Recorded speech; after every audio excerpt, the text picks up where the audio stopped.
السلام عليكم. الحمد لله والصلاة والسلام على أشرف المرسلين وعلى آله وصحبه أجمعين. أما بعد، بسم الله العظيم القدرة والشان شديد البطش والبرهان حافظ الدين والقرآن. بسم الله ما شاء الله كان.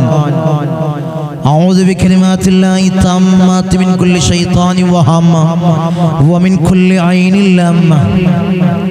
സ്നേഹനിധികളായ മുഅ്മിനീങ്ങളെ, ഈ ഒരുമിച്ച് കൂടിയതുപോലെ നാളെ അവന്റെ ജന്നാത്തുൽ ഫിർദൗസിൽ നാം ഏവരെയും ഒരുമിച്ച് കൂട്ടി അല്ലാഹു നമ്മെ അനുഗ്രഹിക്കുമാറാകട്ടെ. നമ്മിൽ നിന്നും അറിഞ്ഞും അറിയാതെയും രഹസ്യമായും പരസ്യമായും വന്നുപോയ എല്ലാ പാപങ്ങളും അല്ലാഹു പുറത്തു മാപ്പാക്കി നൽകുമാറാകട്ടെ. അവന്റെ ഇഷ്ടദാസന്മാരിൽ ഉൾപ്പെടുത്തി അല്ലാഹു നമ്മെ അനുഗ്രഹിക്കുമാറാകട്ടെ. ഈ പവിത്രമാക്കപ്പെട്ട പുണ്യങ്ങൾ പെയ്തിറങ്ങുന്ന ഈ പരിശുദ്ധമാക്കപ്പെട്ട റമദാനിന്റെ അവസാന ഭാഗങ്ങളിലാണ് മുഅ്മിനീങ്ങളെ നാം നിലകൊള്ളുന്നത്. റമദാനിന്റെ ഏറ്റവും പോരിശേറിയ ഒരു ദിനങ്ങളിലും ദിനരാത്രങ്ങളിലുമാണ് എൻ്റെ മുഅ്മിനീങ്ങളെ നാം നിലകൊള്ളുന്നത്. പരിശുദ്ധമാക്കപ്പെട്ട റമദാനിന്റെ ഈ അവസാനത്തേക്ക് വരുന്ന സമയത്ത് നമ്മൾ ഓർത്തിരിക്കേണ്ട, നമ്മൾ ചെയ്തിരിക്കേണ്ട, നമ്മൾ നിർബന്ധമായ ഒരു കാര്യമുണ്ട്. എന്താണ് ആ കാര്യം? സകാത്ത്. ഇൻഷാ അല്ലാഹ് ഇന്ന് ഈ മജ്ലിസിൽ നമ്മൾ ചർച്ച ചെയ്യുന്നത് അത് തന്നെയാണ്. പാവപ്പെട്ടവന്റെ ഔദാര്യമല്ല സകാത്ത്, പാവപ്പെട്ടവന്റെ നിർബന്ധമാണ് മുഅ്മിനീങ്ങളെ സകാത്ത്. ആ സകാത്തിന്റെ കാര്യങ്ങൾ എന്താണ്? സകാത്ത് ആർക്കൊക്കെയാണ് സകാത്ത് കൊടുക്കേണ്ടത്? ആരെല്ലാമാണ് സകാത്ത് കൊടുക്കൽ നിർബന്ധമുള്ളവർ? ഏത് സമയത്താണ് സകാത്ത് കൊടുക്കേണ്ടത്? എന്തിനാണ് നമ്മൾ സകാത്ത് കൊടുക്കേണ്ടത്? ഇനി സകാത്ത് മാല്, സകാത്തിൽ മാലിലുള്ള സകാത്തുൽ മാല്, മാലിന്റെ സകാത്ത്, മുതലിന്റെ സകാത്ത് എങ്ങനെയാണ്? സ്വർണത്തിൽ ആഭരണങ്ങളിലുള്ള സകാത്ത് എങ്ങനെയാണ്? ഈ നോമ്പ് നോക്കാൻ കഴിയാത്ത ഗർഭിണികള്, രോഗികള്, അവരുടെ മുദ്ദ എങ്ങനെയാണ് കൊടുക്കേണ്ടത്? അവരെങ്ങനെയാണ് നോമ്പ് നോറ്റി വീട്ടേണ്ടത്? ഇൻഷാ അല്ലാഹ് അതൊക്കെയാണ് ഇന്നത്തെ ചർച്ച. നമ്മൾ അറിഞ്ഞിരിക്കേണ്ട, നമ്മൾ നിർബന്ധമായ കാര്യത്തിന്റെ ചർച്ചയാണ്. അതുകൊണ്ട് ആരും ഒഴിവാക്കി കളയും. ഇതെനിക്കറിയാലോ, സക്കാത്തിൽ എനിക്കറിയാലോ. നിങ്ങൾക്കറിയാത്തത്, പലരും പേച്ചു പോകുന്ന മസാലകൾ, പലർക്കും ഡൗട്ടുള്ള, കൺഫ്യൂഷൻ ആകുന്ന മസാലകളാണ് ഇൻഷാ അല്ലാഹ് ഇന്ന് നമ്മൾ ചർച്ച ചെയ്യുന്നത്. പലരും അങ്ങനെ തെറ്റിദ്ധരിച്ചുകൊണ്ടിരിക്കുകയാണ്, ആ ഒരു രീതിയിൽ ഇങ്ങനെ പോയിക്കൊണ്ടിരിക്കുകയാണ്. അതിന്റെ ശർഈയായിട്ടുള്ള വിധിയെ പറ്റി മനസ്സിലാക്കുന്നില്ല, അതിന്റെ മസാലകളെ പറ്റി മനസ്സിലാക്കുന്നില്ല. ആ ഒരു പഴയ രീതിയിൽ പോയിക്കൊണ്ടിരിക്കുന്ന ധാരാളം ആളുകളുണ്ട്.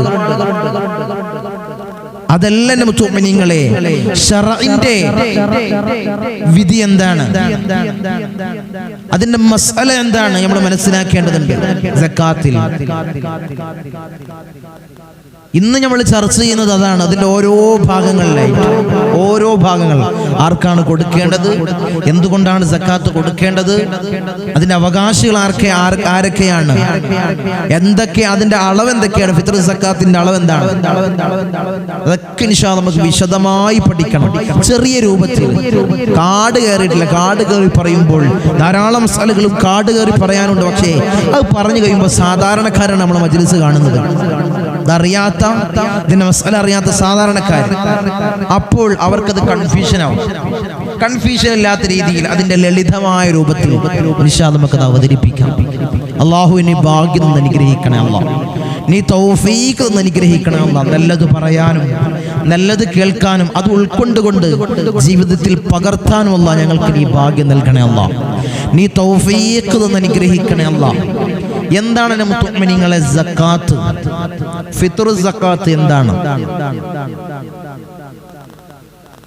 പരിശുദ്ധമാക്കപ്പെട്ട റമദാൻ 1 മുതൽ നമുക്ക് ഫിത്ർ സക്കാത്ത് കൊടുക്കാം. 1 മുതൽ കൊടുക്കാം, അതിന് കുഴപ്പമില്ല. അതിന് ശ്രേഷ്ഠമായ സമയം ഇൻഷാ അല്ലാഹ് നമ്മൾ മജ്ലിസിൽ ചർച്ച ചെയ്യും. എന്താണ് സക്കാത്ത്? പരിശുദ്ധമാക്കപ്പെട്ട റമദാനിൽ കഷ്ടപ്പെട്ട് ബുദ്ധിമുട്ടി ഇടങ്ങേറ് സഹിച്ച് ഈ വെയിലും ഈ ചൂടിന്റെ കാഠിന്യമൊക്കെ സഹിച്ച് നമ്മൾ നോമ്പ് അനുഷ്ഠിച്ചു. ആ നോമ്പിൽ നമ്മൾ അനുഷ്ഠിച്ച നോമ്പിൽ എന്തെങ്കിലും ഭാഗപ്പിയവുകൾ, എന്തെങ്കിലും ന്യൂനതകളുണ്ടോ? നമുക്കറിയാൻ പറ്റുമോ? നമുക്കറിയാൻ പറ്റൂല. അത് പരിഹരിക്കാൻ ഈ സക്കാത്തിനെ കൊണ്ട് കഴിയും. ഫിത്ർ സക്കാത്തിനെ കൊണ്ട് അത് അല്ലാഹു പരിഹരിച്ചു തരും. അതിന്റെ ന്യൂനതകൾ പരിഹരിക്കാനാണ് ഫിത്ർ സക്കാത്തിനെ നിർബന്ധമാക്കിയത്. ഫോർ എക്സാമ്പിൾ, നിസ്കാരത്തില് കുനൂത്ത് നമ്മൾ മറന്നു, നമ്മൾ എന്ത് ചെയ്യും? സലാം വീട്ടുന്നതിന്റെ തൊട്ട് മുമ്പ് ആയിട്ട് 2 സുജൂദ് ചെയ്യും. എന്തിന്റെ സുജൂദ്? സഹവിന്റെ സുജൂദ്, മറവിയുടെ സുജൂദ് ചെയ്യാറുണ്ട് അല്ലേ? ചെയ്യാറില്ലേ? അതുപോലെ റമദാനിന്റെ പരിശുദ്ധമാക്കപ്പെട്ട നോമ്പെടുത്തു, അതിൽ എന്തെങ്കിലും ന്യൂനതകൾ, എന്തെങ്കിലും ഭാഗപ്പിയവുകൾ വന്നിട്ടുണ്ടെങ്കിൽ അത് പരിഹരിക്കാനാണ് ഫിത്ർ സക്കാത്ത്. സക്കാത്ത് 2 വിധമാണ്: സക്കാത്തുൽ മാല്, സക്കാത്തുൽ ബദൻ. സക്കാത്തുൽ മാൽ എന്ന് പറഞ്ഞാൽ മുതലിനുള്ള സക്കാത്താണ്. സക്കാത്തുൽ ബദൻ എന്ന് പറഞ്ഞാൽ ശരീരത്തിനുള്ള സക്കാത്താണ്. സക്കാത്തുൽ ബദനിൽ എന്താണ് പെടുക? എന്ത് പെടും? ഫിത്ർ സക്കാത്ത് സക്കാത്തുൽ ബദനിൽ പെടും. ഫിത്ർ സക്കാത്ത്, ആ ഫിത്ർ സക്കാത്ത് നിർബന്ധമാക്കിയത്, സക്കാത്ത് നിർബന്ധമാക്കിയത് ഹിജറയുടെ 2ാം വർഷമാണ്. ഹിജറയുടെ 2ാം വർഷമാണ് സക്കാത്ത് നിർബന്ധമാക്കിയത്. ആരൊക്കെയാണ് സക്കാത്ത് കൊടുക്കേണ്ടവർ ആരൊക്കെയാണ്? പരിശുദ്ധമാക്കപ്പെട്ട ചെറിയ പെരുന്നാൾ ദിവസം അതിന്റെ പകലിലും രാത്രിയിലും അവനിക്കും, കേട്ടോ, അവനിക്കും അവൻ ചെലവ് കൊടുക്കേണ്ടവർ, ഭാര്യ ഉണ്ടാവും, മക്കളുണ്ടാവും, ഉമ്മ ഉണ്ടാവും, ഉപ്പ ഉണ്ടാവും, അല്ലെങ്കിൽ സഹോദരന്മാര് സഹോദരിമാരുണ്ടാവും. അവർക്ക് ഭക്ഷണം, വസ്ത്രം, പാർപ്പിടം അത് കഴിച്ച്, അവർക്ക് കൊടുക്കേണ്ട എല്ലാം കഴിച്ച്, കടവും വീട് മിച്ചം വരുന്നതിൽ നിന്നാണ് നമ്മൾ സക്കാത്ത് കൊടുക്കേണ്ടത്. ചെറിയ പെരുന്നാൾ ദിവസം പകലിലും രാത്രിയിലും അവൻക്കും അവൻ ചെലവ് കൊടുക്കേണ്ടവർക്കും അവരുടെ ഭക്ഷണം, പാർപ്പിടം, വസ്ത്രം, പിന്നെ കടമുള്ളവർ അതും വീട്ടി ബാക്കിയുള്ളതിൽ നിന്നാണ് എന്ത് കൊടുക്കേണ്ടത്? സക്കാത്ത് കൊടുക്കേണ്ടത്, ഫിത്ർ സക്കാത്ത് കൊടുക്കേണ്ടത്. മനസ്സിലായില്ലേ? ആരാണ് കൊടുക്കേണ്ടവർ? മനസ്സിലായില്ലേ? കൊടുക്കേണ്ടവർ മനസ്സിലായി. ഇനി എപ്പോഴാണ് നമ്മൾ ഫിത്ർ സക്കാത്ത് കൊടുക്കേണ്ടത്? ഏത് സമയത്താണ്? ഞാൻ നേരത്തെ പറഞ്ഞതുപോലെ റമദാൻ 1 മുതൽ കൊടുക്കാം. ഏറ്റവും അഫ്ളലായ സമയം ശവ്വാൽ മാസപ്പിറവി കണ്ടെന്നറിഞ്ഞാൽ ആ മഗ്‌രിബോടുകൂടെ പിറ്റേ ദിവസം പെരുന്നാൾ നിസ്കാരത്തിന് ഇമാം തക്ബീർ കെട്ടുന്നതുവരെ കൊടുക്കാം. മനസ്സിലായില്ലേ?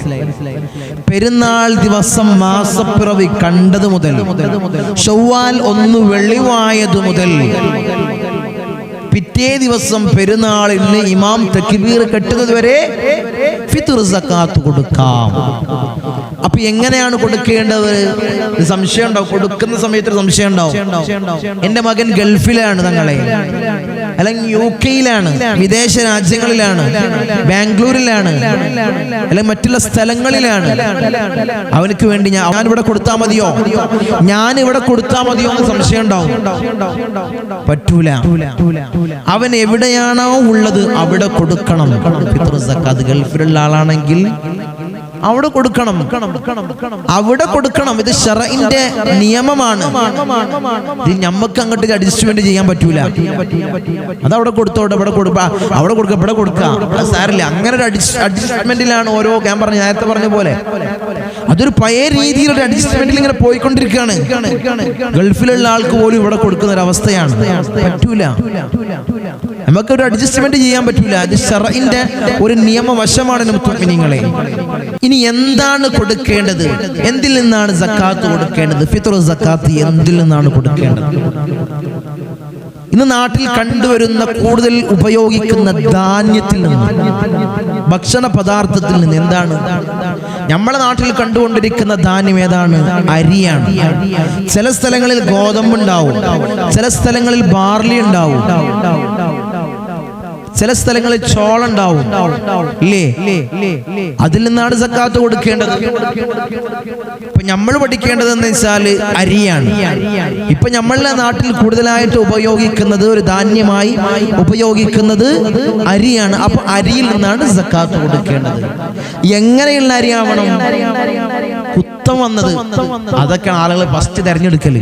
ഈ സക്കാത്ത് കൊടുക്കാൻ തെരഞ്ഞെടുക്കൽ നമ്മൾ ഉപയോഗിക്കുന്ന അരിയൊന്നും കൊടുക്കൂല. അതൊന്നും കൊടുക്കണ്ട, അതിനൊന്നും കൊടുക്കണ്ട. സക്കാത്തല്ലേ അത്. ആ റേഷൻ കടയിൽ നിന്ന് കൊടുക്കുന്ന അരി ഉണ്ടാവും, എവിടെ? മേശപ്പുറത്ത് ഉണ്ടാവും, അല്ലെങ്കിൽ ആ ചാക്കിലുണ്ടാവും, അല്ലെങ്കിൽ ബക്കറ്റിലുണ്ടാവും. അതിന് കൊടുത്താൽ മതി. അത് നമ്മൾ ഉപയോഗിക്കലൊന്നും ഇല്ലല്ലോ. അതിൽ കുത്തം വന്നിട്ടുണ്ട്, അത് കൊടുത്താൽ കൊടുത്ത് ഒഴിവാക്കിക്കാള്. പറ്റൂല എൻ്റെ മുഅ്മിനീങ്ങളെ. സക്കാത്താണ്. എന്തിനാണ് നമ്മൾ കൊടുക്കുന്നത്? പരിശുദ്ധമാക്കപ്പെട്ട റമദാനിൽ നമുക്ക് എന്തെങ്കിലും ന്യൂനതകൾ വന്നിട്ടുണ്ടെങ്കിൽ, എന്തെങ്കിലും ഭാഗപ്പിഴവുകൾ വന്നിട്ടുണ്ടെങ്കിൽ അത് പരിഹരിക്കാൻ, ഈ പരിശുദ്ധമാക്കപ്പെട്ട റമദാനിലെ സ്വീകാര്യമായ അല്ലാഹു സ്വീകരിക്കാൻ എന്തിനാണ് അവിടെ ഒരു തർക്കം?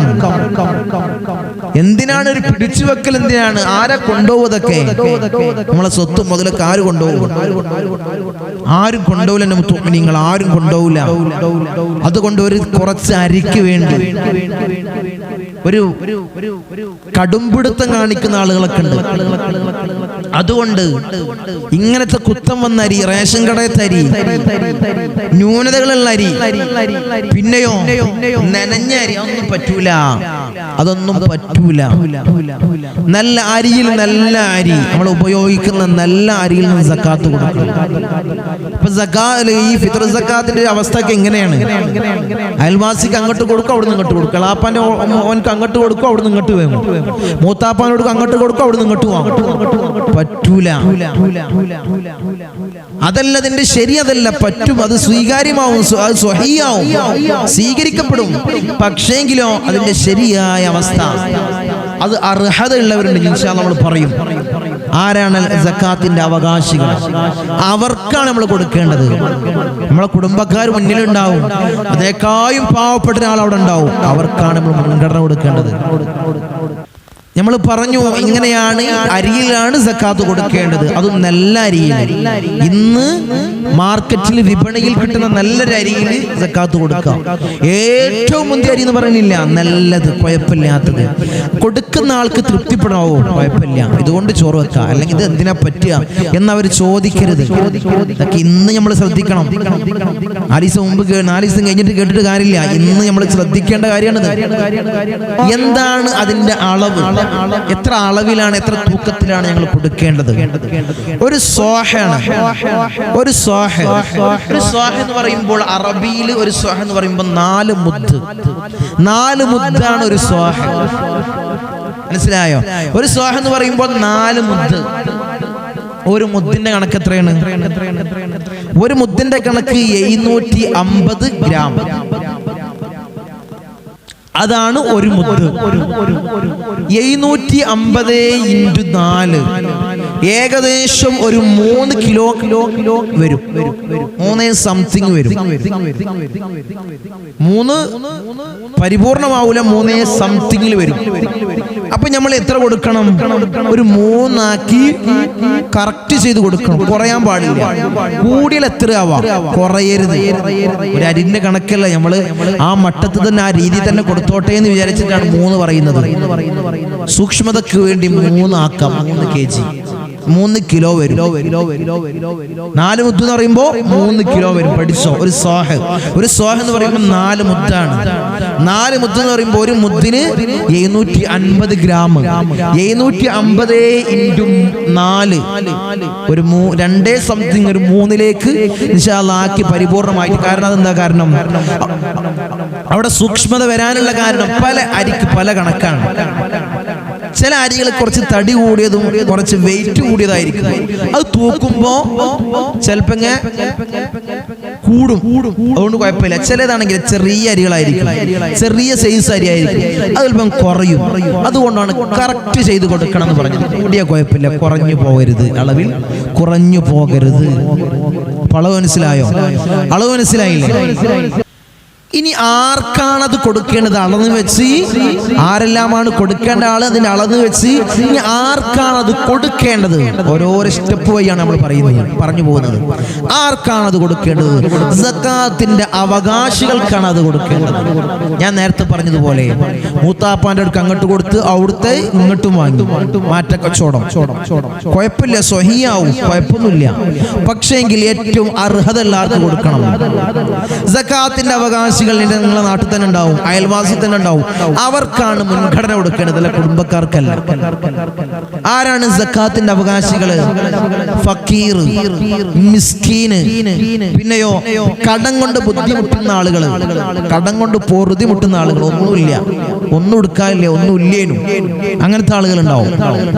പിന്നെയോ ഇസ്ലാമിലേക്ക് കടന്നു വന്ന ആൾ, പുതു മുസ്ലിം. ഇന്നത്തെ കാലത്ത് ഇവരാണ് സക്കാത്തിന്റെ അവകാശം. ഇവർക്കാണ് സക്കാത്ത് നമ്മൾ കൊടുക്കേണ്ടത്, മുൻഗണന കൊടുക്കേണ്ടത്. നമ്മുടെ നാട്ടിൽ ആരും ഫക്കീർമാരില്ല, ആരും മിസ്കീന്മാരില്ല. നമ്മൾ കുറെ പരിധി, എന്നാൽ ഉള്ളവരിൽ നിന്ന് തെരഞ്ഞെടുത്തവർക്ക് കൊടുക്കാൻ പറ്റും. പിന്നെയോ മുസ്ലിം ആയിരിക്കണം. മുസ്ലിമിന് കൊടുത്താലുള്ളൂ സക്കാത്ത് വീടുകയുള്ളൂ. മറ്റുള്ളവർക്ക് കൊടുക്കണ്ട എന്നല്ല പറയുന്നത്. സക്കാത്ത് കൊടുക്കാൻ പറ്റൂല.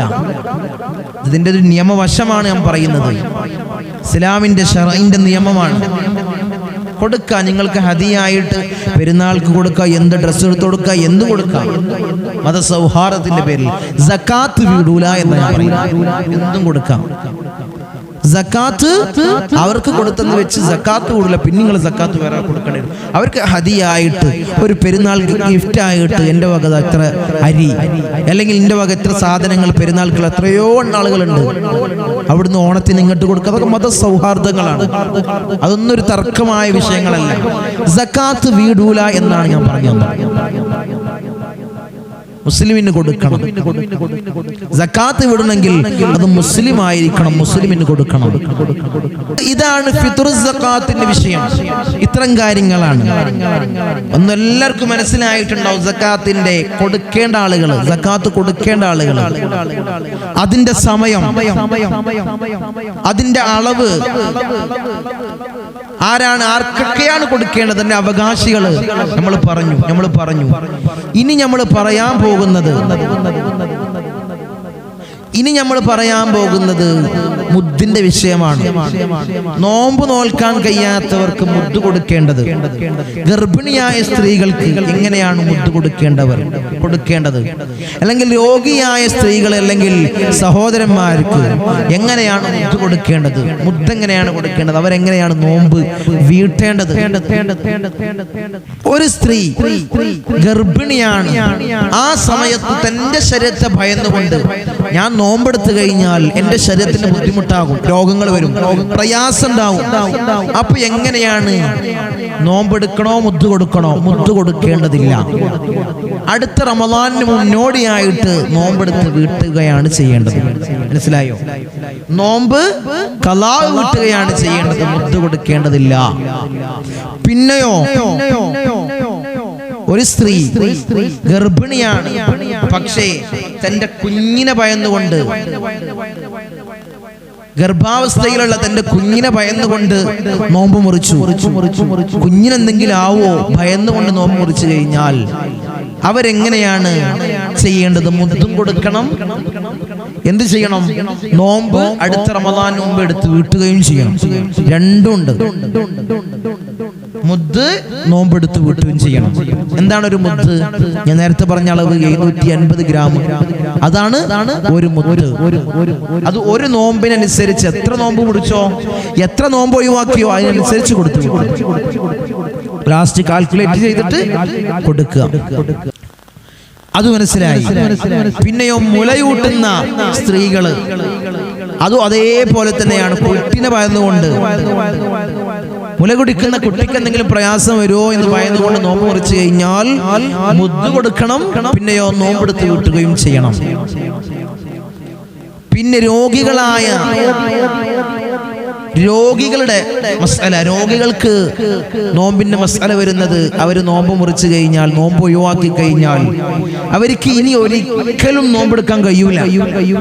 ജീവിതത്തിൽ ഈ രോഗത്തിൽ നിന്ന് റീകവർ ആവൂല. നമ്മൾ മനസ്സിലാക്കുകയാണ്, ഈ രോഗത്തിൽ നിന്ന് അവർ റീകവർ ആവൂല. അവർക്ക് എന്തായാലും നോമ്പെടുത്ത് വീട്ടാൻ പറ്റൂല. അവരെന്താ ചെയ്യേണ്ടത്? മുദ്ദ് കൊടുത്ത് വീട്ടുക. മുദ്ദ് കൊടുത്ത് വീട്ടുക, അതാണ് അവിടെ മസ്അല. ഈ രണ്ട് കാര്യങ്ങൾ മനസ്സിലായല്ലോ, മുദ്ദിന്റെ കാര്യങ്ങൾ മനസ്സിലായില്ലേ? ഇൻഷാ അല്ലാഹ് ഇതാണ് ചെയ്യേണ്ടത്. രോഗികൾ ഇതാണ് ചെയ്യേണ്ടത്. എന്തെങ്കിലും സംശയങ്ങൾ ഉണ്ടെങ്കിൽ കമന്റ് ബോക്സിൽ അറിയിക്കുക. ഇനി അടുത്ത വിഷയം എന്ന് വെച്ചാൽ എല്ലാവർക്കും ഒന്ന് പ്രയാസമുള്ള വിഷയമാണ്, സക്കാത്തിന്റെ വിഷയമാണ്. സക്കാത്തുൽ മാൽ, മുതലിന്റെ സക്കാത്ത്. അത് ആഭരണത്തിലുണ്ട്, എല്ലാത്തിലും സക്കാത്ത് ഉണ്ട്. മുതലിന്റെ സക്കാത്ത് എങ്ങനെയാണ്? മുതലിന്റെ സക്കാത്ത് 595 ഗ്രാം വെള്ളി അവന്റെ കൈവശമുണ്ട്. 595 ഗ്രാം വെള്ളി എന്ന് പറയുമ്പോൾ ഇപ്പോഴത്തെ കണക്ക് അനുസരിച്ച് നോക്കുമ്പോൾ, വെള്ളിയുടെ തൂക്കം അനുസരിച്ച് നോക്കുമ്പോൾ 45,000 സംതിങ്, 40,000 45,000 ആ ഒരു സമ്പാദ്യം അവന്റെ കയ്യിലുണ്ട്. അതാണ് അതിന്റെ ഒരു തൂക്ക അളവാണ് പറഞ്ഞത്. അതായത് 595 ഗ്രാം വെള്ളിയുടെ ക്യാഷ് അവന്റെ കയ്യിലുണ്ടെങ്കിൽ അത് ഒരു കൊല്ലം പൂർത്തിയാവുന്നത് വരെ അവന്റെ കയ്യിലുണ്ട്. ഈ 45,000 രൂപ അല്ലെങ്കിൽ 40,000 രൂപ അവന്റെ കയ്യിലുണ്ട്, ഒരു കൊല്ലത്തിലുണ്ട്. അതിന് കുറയുന്നില്ല, കൂടുക ചെയ്യുന്നത്. അത് 60 ആവും, 70 ആവും, 80 ആവും, 1 ലക്ഷം, അതിന്റെ മേലക്കൊക്കെ പോകും. അങ്ങനെ അതിൽ നിന്ന് കുറയുന്നില്ല. ഒരു കൊല്ലം നോക്കുമ്പോൾ അതിൽ നിന്ന് കുറയുന്നില്ല. ഒരു ചുരുക്ക മസാലായിട്ട് പറയുന്നത്, ചുരുക്കമായിട്ട് നിങ്ങൾക്ക് മനസ്സിലാവുന്ന രീതിയിലുള്ള മസാല. കുറയുന്നില്ല എങ്കിൽ അതിൽ നിന്ന് 2.5% അവൻ സക്കാത്ത് കൊടുക്കണം, നിർബന്ധമാണ്. മനസ്സിലായോ? ഒന്നും കൂടി ഞാൻ പറഞ്ഞു. 595 ഗ്രാം വെള്ളിയുടെ ക്യാഷ് അത് ഇന്ന് മാർക്കറ്റിൽ എടുത്തു നോക്കുമ്പോൾ അതിന്റെ ഇന്നത്തെ റേറ്റ് ഒരു 40-45 ഇടയിൽ വരും. ആ ഒരു സംഖ്യ 40 എടുത്തോളൂ അല്ലെങ്കിൽ 45 എടുത്തോളൂ, ആ ഒരു സംഖ്യ അവന്റെ അടുത്ത് ഒരു കൊല്ലം അവന്റെ കയ്യിലുണ്ട്, കൈവശമുണ്ട്, അല്ലെങ്കിൽ അവന്റെ അക്കൗണ്ടിലുണ്ട്, അല്ലെങ്കിൽ അവനുമായിട്ട് എവിടെയെങ്കിലും ഉണ്ട്. അവന്റെ സ്വത്താണ്, അവിടെ ഉണ്ട്, എവിടെയെങ്കിലും ഉണ്ട്. എങ്കിൽ ഒരു കൊല്ലത്തിലുണ്ട്, അതിൽ നിന്ന് കുറയുന്നില്ല. അത് 38, 30, 25 ആവുന്നില്ല, അതിൽ നിന്ന് ഇങ്ങനെ കൂടിപ്പോവാണ്. പിന്നെ അതിലേക്ക് തന്നെ വരികയാണ്, പിന്നെയും കൂടുകയാണ്. അങ്ങനെ ഒരു സിസ്റ്റം നിനക്ക് ഉണ്ടെങ്കിൽ, അത് ആ പണം അവന്റെ കയ്യിലുണ്ടെങ്കിൽ, എപ്പോഴും അതിൽ ആ പണം അവന്റെ കയ്യിലുണ്ട് എങ്കിൽ അതിൽ നിന്ന് 2.5% എന്ത് കൊടുക്കണം? സക്കാത്ത് കൊടുക്കണം. നിർബന്ധമാണ് മുഅ്മിനീങ്ങളെ. ഇല്ല, അതൊന്നും എന്റെ കയ്യിലില്ല എന്നൊന്നും പറഞ്ഞ് ഒഴിവായിട്ട് കാര്യമില്ല. അങ്ങനെ കൊടുത്തെങ്കിലുള്ളൂ നമ്മളെ സ്വത്ത്, നമ്മളേക്കുള്ള പണം, നമ്മളെ സമ്പാദ്യം അത് ഹലാലാവും, അതിലൊരു ബർക്കത്ത് ഉണ്ടാവുള്ളൂ. അല്ലെങ്കിൽ അത് പാവപ്പെട്ടവന്റെ മുതലാണ്. അവരുടെ പാവപ്പെട്ടവന്റെ എന്താണ്? അവകാശമാണ്, അവന്റെ ഔദാര്യമില്ല. ഒരു ഔദാര്യം കൊണ്ട് കൊടുക്കലല്ല. നമ്മള് സക്കാത്ത് കൊടുക്കുമ്പോൾ എന്താ പിടിച്ചോ? ഔദാര്യമല്ല മുഅ്മിനീങ്ങളെ, അവരുടെ അവകാശമാണ്. അത് ചോദിക്കണം, ചോദിച്ചു വാങ്ങണം. അതുകൊണ്ട് ഇങ്ങനെയാണ് മുതലിന്റെ സക്കാത്ത്. ഇനി ആഭരണത്തിലോ സ്വർണത്തിന്റെ സക്കാത്ത് എങ്ങനെയാണ്? സഹോദരിമാര് ശ്രദ്ധിച്ചു കേട്ടോളി. നമ്മുടെ അടുത്ത് ആഭരണം ഉണ്ട്, ഇത്ര ഗ്രാം അല്ലെങ്കിൽ ഇത്ര പവൻ സ്വർണ്ണം ഉണ്ട്. ഇത്ര പവൻ സ്വർണ്ണം ഉണ്ടെങ്കിൽ കല്യാണം കഴിഞ്ഞത് മുതല് നമ്മളെ കയ്യിലുണ്ട്. അത് ഇടുന്നതാണെങ്കിൽ ഉപയോഗിക്കുന്ന ആഭരണത്തില് എന്തില്ല? സക്കാത്തില്ല. നമ്മൾ ഇടുന്ന വളയാണ്, അത് 2, 3, 4 വള ഇങ്ങനെ എപ്പോഴും ഇടും. ഈ റമദാൻ ആവുമ്പോൾ മാത്രം സക്കാത്ത് കൊടുക്കേണ്ടിരുന്ന് ചോദിച്ചിട്ട് ആൾമാറിന്ന് ഫുൾ എടുത്തിടലല്ല.